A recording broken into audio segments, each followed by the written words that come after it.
경영 수업에서 들었던 말이 잊을 수가 없어. 한국 사람이 그렇게 돈에 집착한다라는 게 가족보다 건강보다 돈이 우선시 되는 게 유일하게 한국이라는 사실 자체가 나한테는 오랜만에 충격이긴 했거든. 또 생각을 하게 되더라고. 도대체 한국은 왜 이렇게까지 돈에 집착을 할까? 이게 아마 자본주의에서도 또 워낙 격차가 심한 나라라 그런 걸까? 하나 알겠는 건 정말 한국 사람들이 돈에 관심이 많고, 근데 신기한 건 그렇게까지 돈에 관심이 많은데 왜 이렇게 좋지 않은 습관들을 많이 가지고 있는지 보면 좀 안타까울 때가 많지. 돈이 그렇게까지 진심이면서 너무 놓치는 게 많지 않나. 제일 강한 거는 사람들이 시간을 돈으로 계산하는 법을 모르는 것 같아. 내가 컨설팅도 하고 뭐 여기저기 강의 다니고 하면서 사람들하고 대화를 해보면 20대는 모르겠지만 30, 40대들의 많은 사람들이 뭐라 그러냐면 월 1,000을 버는 게 꿈이래. 이게 진짜 쉽지가 않거든. 전문직도 쉽지가 않아. 우리가 알고 있는 뭐 의사, 변호사, 사실 1,000만 원을 따박따박 번다라는 게 쉬운 일은 아니거든. 특히나 뭐 자영업 같은 경우도 기복이 막 워낙 크니까 이게 정말 쉬운 일이 아닌데 너무 아무렇지 않게 월 1,000을 벌고 싶다고 이야기를 해. 근데 그게 월 1,000이 얼만큼인지 알고 얘기하는 건지 모르겠어. 월 1,000을 만약에 지금 우리 한국에서 노동을 하고 있는 근로자들 기준으로 생각을 하면은 주 40시간 동안에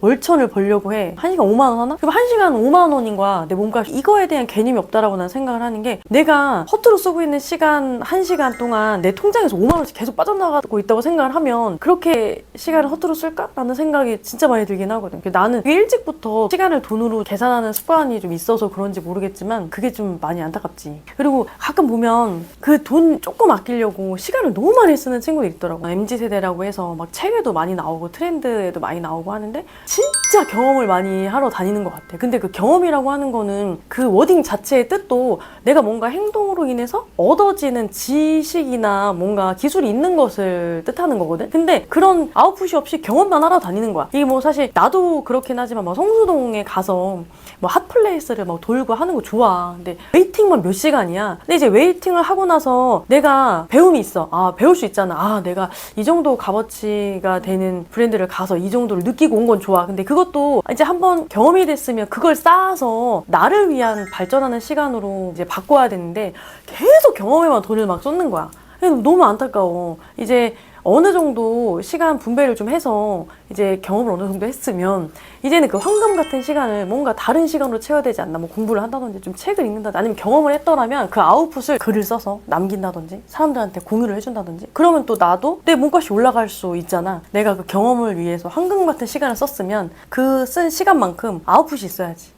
되는 이유보다 안 되는 이유를 먼저 찾아. 그 외에 유명한 그 마윈 회장이 얘기했잖아. 뭐 다 안 된다고 한다고. 제안을 해도 뭐 그건 시간이 없어서 안 돼, 돈이 없어서 안 돼, 뭐 지금 상황이 안 돼, 뭐 여러 가지 이유가 있잖아. 이건 변명이랑 똑같긴 하지만 안 되는 이유가 더 먼저인 것 같아. 그래도 내가 다른 사람들보다 조금 더 윤택하게 살려고 그러고 가난해서 벗어나려고 하거나 아니면 돈이 중요해서 내가 남들보다 그래도 좀 좋은 환경에서 살고 싶어. 그럼 결국은 뭐야? 내 몸값이 올라가야 되고 내 능력이 올라가야 그만큼 대우를 받을 수가 있는 거잖아. 그러면 능력을 좀 증명해 주려고 하면 안 되는 것보다 되는 걸 찾아야 되잖아. 어떻게 하면 이걸 할 수가 있지? 아, 내가 지금 시간이 안 되는데 그럼 내가 이걸 어떻게 시간을 쪼개서, 그럼 내가 이 방법이 나와야 되잖아. 내가 이 안 되는 시간을 이걸 누구한테 부탁해서 이건 내가 다른 사람한테 위임을 하고 내가 이 시간만큼 내야 되겠다. 뭔가 이 답이 딱 나와야 되는데 굉장히 단답형이야. 일단 안 되는 이유부터 찾는 거야. 이게 아마 두려움 때문인 것 같긴 했는데 그 두려움을 가지고는 사실 가난에서 벗어나기가 어려워. 돈을 많이 가질 수가 없단 말이지. 나는 좀 안 되는 이유보다는 되는 이유를 찾았으면 좋겠어. 처음 사업할 때도 마찬가지였거든. 다 안 되는 이유부터 설명을 했거든. 지금 경기 안 좋아. 너 인맥 없어서 안 돼. 근데 지금도 마찬가지야. 나한테 가끔 내가 이제 사업 연차가 10년이 넘다 보니까 친구들이 많이 물어봐. 나 지금이라도 자영업 해도 될까? 나 마지막 포기하는 게 뭐냐면 안 되는 이유를 찾아. 주변 엄마가 걱정해. 뭐 지금 경기가 안 좋아. 항상 그 얘기를 하고, 안 되는 이유보다는 되는 이유를 찾아야 될 것 같아, 나는. 이게 나 가끔 컨설팅 할 때도 A4 용지 앞에 딱 놓고 가능한 이유만 쓰라고 하거든. 부정적인 거 말고 가능한, 긍정적인 것만 계속 써보라고 해. 근데 그것도 습관돼. 자꾸 안 되는 거 쓰기 시작하면 끝도 없고 그냥 되는 것만 계속 쓰는 거야. 근데 이것도 이게 100번 하고 1000번 하고 계속 하다 보면은 그것도 습관되긴 하거든. 습관이 무서운 거니까. 내가 가진 게 없어 보니까, 가진 게 없으면 그냥 해도 손해날 것도 별로 없어. 그 손해가 막 진짜 돈이 엄청 많으면 손해가 엄청 크잖아. 아니, 내가 시도를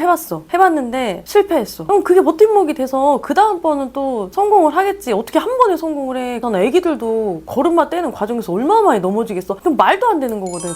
노력 없이 한 한 방에 잘 되려고 하는 사람들이, 난 로또도 마찬가지라고 생각하거든. 난 확실히 결과도 중요하지만 과정도 중요하다고 생각을 하기 때문에 인생 한 방에 역전되지 않잖아. 사실 그게 쉬운 일이 아니거든. 내가 아무 노력도 없이 부를 가질 수가 있겠어? 아무도 안 하겠지. 근데 한국이 그렇게 호락호락하지가 않아. 왜냐면 누군가는 노력을 해. 자본주의 사회이기 때문에 너무 잘 알아. 가난이 얼마나 고통스러운지. 그러다 보니 누군가는 계속해서 뭔가 교육을 받으러 다니고 누군가는 계속해서 책을 읽으러 다니고 사람을 만나서 또 뭔가 지식을 공유하고 한단 말이지.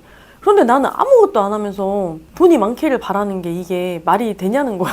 나는 계속 게임하고, 물론 게임이 직업이 되거나 그게 나중에 그 본인한테 스펙이 될 수도 있겠지만 그렇지 않은 친구들도 많잖아. 그런데 이제 성인이 됐으면 최소 본인이 결심을 했다라고 하면, 그렇게 한국 사람들 이렇게 돈을 좋아한다면 내가 좀 돈이 많았으면 좋겠다고 생각을 한다라고 하면 인풋은 있어야지. 그러면 최소 한 달에 한 번 뭐 책을 한 권을 읽는다든지, 아니면 유튜브 너무 좋잖아. 예전에는 강의 하나 들으려고 하면 지금 유명한 강사들 있잖아. 그거 하나 들으려고 하면은 진짜 일찍 강의 신청해가지고 막 서울까지 가가지고 막 한참 그 줄 서서 기다렸다가 그 막 1시간, 2시간 강연 듣고 오고 막 이랬어야 되는데, 지금은 돈만 결제하면 바로 들을 수 있잖아. 좋은 세상인데 그래서 그런 건가? 더 교육이나 사람들이 좀 쉽게 생각하는 것 같기는 해. 나는 충분히 이제 조건이 되는 시대니까 공부도 좀 많이 하고, 가능하면 책도 많이는 아니더라도 한두 권씩은 좀 읽고 했으면 좋겠다는 거지. 가난한 건 너무 불편해. 불편한 일이 너무 많고, 나 같은 경우는 가난도 하고 자존심도 세서 친구도 많이 잃었어. 왜냐면 솔직하게 말을 못했으니까. 내가 축의금이 없어서 너의 결혼식을 못 가, 이렇게 말하기 싫어가지고 거짓말하고 막 그랬어. 그러니까 이렇게 가난한 거는 너무 여러 가지 슬픈 일들이 많잖아. 근데 생각해보니 내가 그랬을 쯤엔 그냥 생각만 계속 했던 거야. 아무것도 안 하고 뭘 하려고 하지 않고 그냥 계속 내 신세 한탄만 했던 거야. 어쨌든 나는 가난해진 습관을 많이 버렸어. 나름 나의 노하우라고 하면은, 나는 내가 체력이 될 때, 돈이 없고 나한테 시간이 많았을 때, 그럴 때는 최소 나는 정말 그 시간을 알차게 한두 개만, 10개 아니고 꾸준하게 일을 했던 거야. 남들이 6시간 하면 나는 그때 당시는 더 오래 일하고 더 오래 공부하고 시간으로 엄청나게 많은 경험을 했지. 그게 하다 보니까 배움이 되고 나한테 스킬로 쌓이더라고. 그 스킬이 쌓일 때쯤 돼서 몸값이 조금 올라가는 게 느껴졌어. 아주 전문가까지는 아니지만 전문가에 들어서다 라는 생각을 좀 하는 순간 월급이 조금 올랐겠지. 그러니까 그때부터는 시간을 좀 잘 활용했던 것 같아. 그래서 시간을 진짜 좀 허투루 쓰지 않았어. 최대한 나한테 시간이 좀 중요하니까 그 시간만큼은 나를 발전시킬 수 있는데 엄청나게 많은 시간을 투자를 했거든. 그거를 계속 하다 보니까 한 30대 한 중반 정도 되니까 전문가의 중간 이상으로 오게 된 거야. 그러니까 몸값도 전문가의 도입부 이 시작할 때보다는 훨씬 더 높아진 거지. 나는 이런 방법들로 서서히 여기까지 왔다고 생각을 하거든. 그래서 나도 사람들이 그렇게 차근차근, 돈이 없는데 굳이 돈을 막 빚을 내서 쓰고 하지 말고 그냥 가진 게 몸밖에 없으면 몸을 써서 일하면 되잖아. 내 상황에 맞춰서 좋지 않은 습관을 버리고 좋은 습관들로 계속해서 노력을 하다 보면은 분명히 주변에 누군가 알아봐줘. 그 알아봐주는 게 1명이 되고 2명이 되고 3명이 되고 점점 늘어나잖아. 그럼 자연스럽게 몸값이 올라가고, 몸값이 올라가면 당연히 가난이랑은 거리가 멀어지지 않겠어? 거꾸로 부와 가까워지지 않을까 싶어.